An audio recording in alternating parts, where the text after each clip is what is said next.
Call to order the Planning Commission, public hearing and regular session, Cape Charles Civic Center, February 1st, 2022. Roll call, please. Strube present. Holloway present. McCoy present. Buda present. D'Amico present. Grossman present. We have a quorum. Can we all stand for the invocation and the pledge?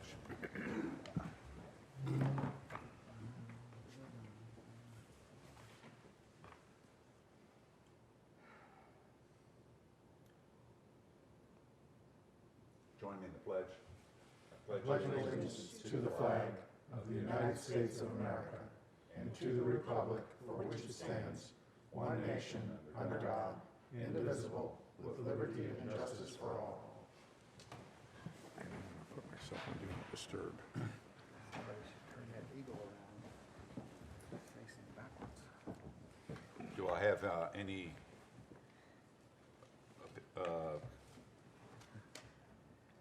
Make a motion, we accept the consent agenda. Second. Date? The next work session? No, we'll talk about that. Okay, all right. Okay, all in favor? Aye. Opposed? Nay. I mean, A public hearing. Cape Charles Planning Commission will hold a public hearing on Tuesday, February 1st, 2022 at 6 p.m. in the Cape Charles Civic Center, 500 Tazewell Avenue, to receive comment on the following request. A conditional use permit application from Kathleen and Todd Glazer at 520 Randolph Avenue, tax map number 83 Alpha 3-1-580 in the Residential 1 zoning district for an accessory dwelling unit pursuant to Cape Charles zoning ordinance section 4.2, Bowlegs J.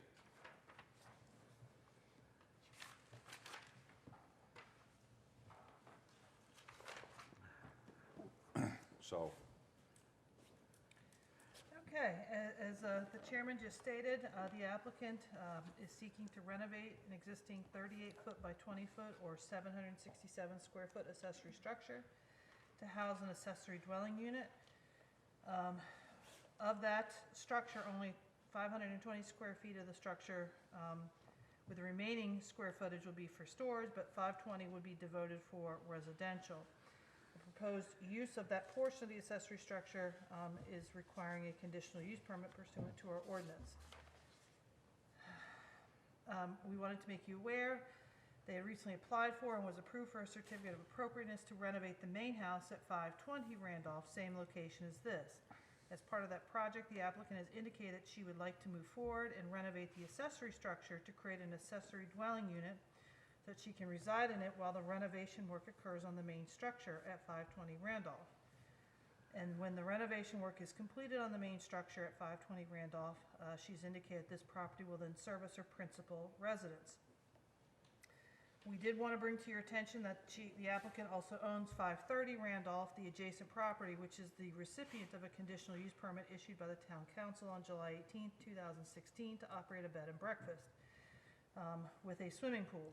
One of the required conditions contained in the Cape Charles zoning ordinance, section 3.2C, 3A, states that the owner must reside on the premises of the bed and breakfast. I have spoken with the applicant and she has indicated she intends on relinquishing the bed and breakfast conditional use permit and would retain the conditional use permit for the swimming pool, which was also approved on that same date of July 18, 2016. And that she is looking to close the bed and breakfast and utilize this residence as a weekly rental property. Said relinquishment of the bed and breakfast conditional use permit would be predicated upon favorable consideration by the town of this request for a conditional use permit for the accessory dwelling unit at 520 Randolph. We've included all of the ordinance requirements associated with a conditional use permit for an accessory dwelling unit. I'm going to jump over to the staff analysis. I've provided, because it's a pretty complex application, I've provided all of the calculations involved in assuring compliance with the elements of our zoning ordinance requirements, and it does meet those requirements. Lastly, I wanted to note, again, if this is favorably considered, then again, we need to have that condition relative to the relinquishment of the cup for the bed and breakfast. I did want to pull to your attention, and I did not hear from the applicant as to how she would address this in her narrative. While she indicated she would be residing in this during the continued renovations of the primary residence at 520 Randolph, she did not indicate how it would be utilized completing that. And so I was hoping that she would be in attendance this evening to provide some testimony on that during the hearing. Any questions for me? Well, you know, you mentioned a swimming pool, and she's not going to be residing in the dwelling that has a swimming pool. That's, I guess, going to be for the weekly guests to use or something? For whoever would be occupying that residence, yes. At their own risk, I have assumed, then, because Yes, and it it doesn't is- have to have the owner present. No, swimming pool does not have to have an owner present. It was constructed under the building code and contains the necessary provisions, including the fence around the swimming pool required by the building code. Okay. I have a question. Does it make sense to you to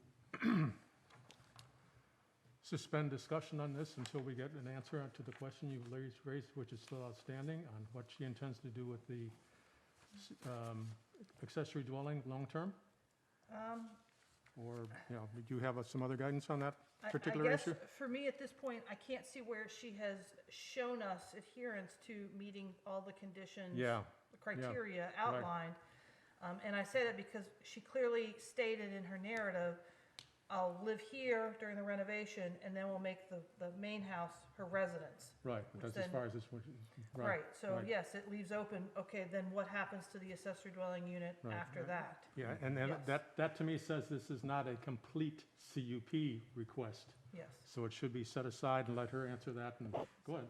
Okay, let me say something here, and then you can go. Go ahead. In her letter, it says, "I plan to renovate the building to use as a small apartment for long-term use." Okay, she says that. Now, Okay. that's all she says. Yeah, I'd say she also signed the statement that says the 30-day requirement, the application checklist.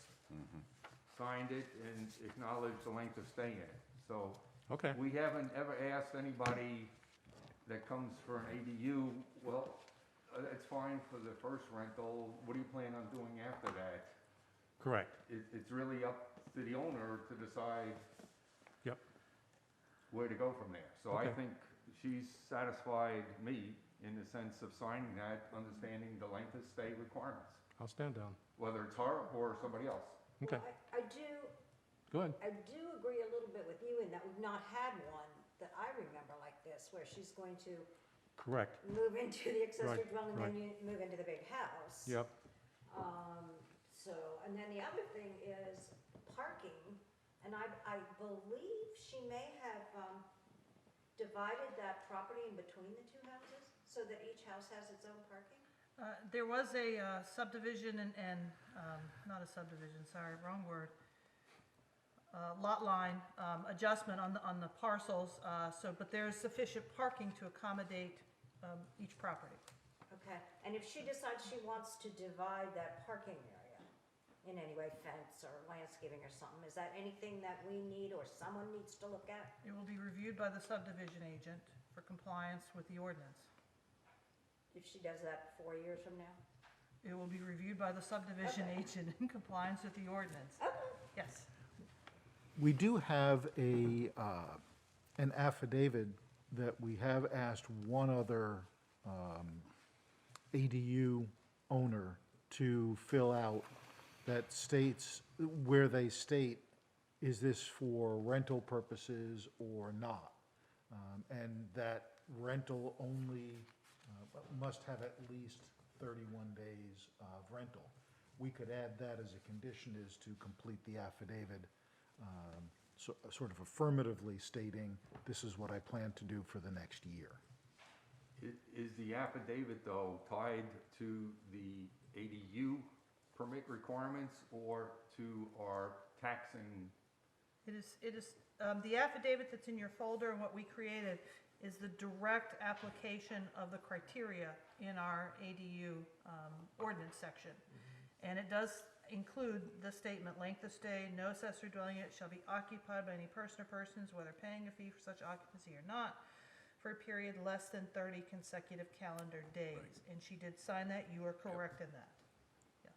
I think we're covered. Right. Yep. Well, and Go then ahead. my last question is, she's going to move out of the accessory dwelling unit into the big house, but she's moving out of the Alyssa house into the accessory dwelling. So when she moves out of, when she goes from the accessory dwelling to the main house, then Alyssa house is no longer, oh no, Alyssa house can't be a bed and breakfast. when Correct. she That's moves correct. out, right? So that is why right. I am recommending that be an automatic condition, that the bed and breakfast CUP will terminate, They can- yeah, right. With the occupancy permit for the, when she moves into ADU? the accessory dwelling structure. She moves out. And I say that, yeah, when she moves out of the Alyssa house, it will terminate, because there's gotta be some repair work done on that accessory structure.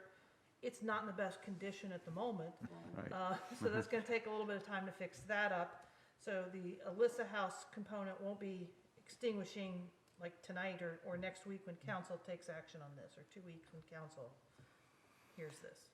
so she doesn't have a date a specific date. No, Just no, it would all be, whenever. and we would, if you're in favor of this, we would condition it so it would happen when those triggers came into place. They Yeah. don't necessarily have to be a specific date that we impose in the recommendation. Okay. Any other discussion? Close the public hearing. I'd like to make a motion, Okay. or, yeah, do we close the public hearing first? Yeah. Yes, I make a motion that we close the public hearing.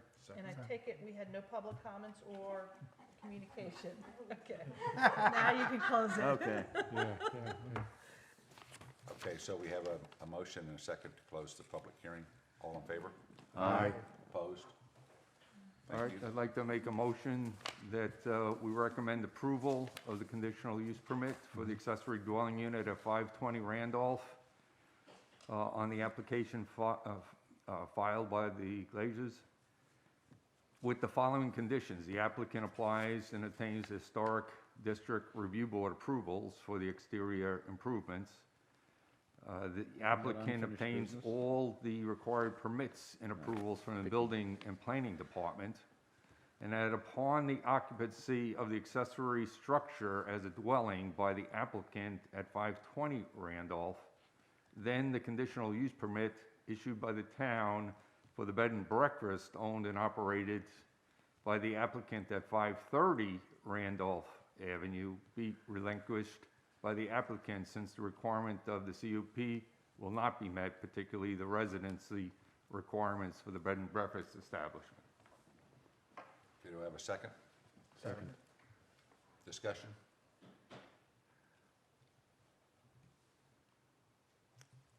All right, all in favor? Aye. Opposed? Thank you very much.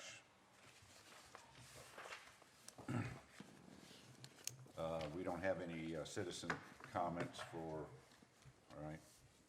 We have no unfinished business. No, we do not. We have no new business. No, we do not.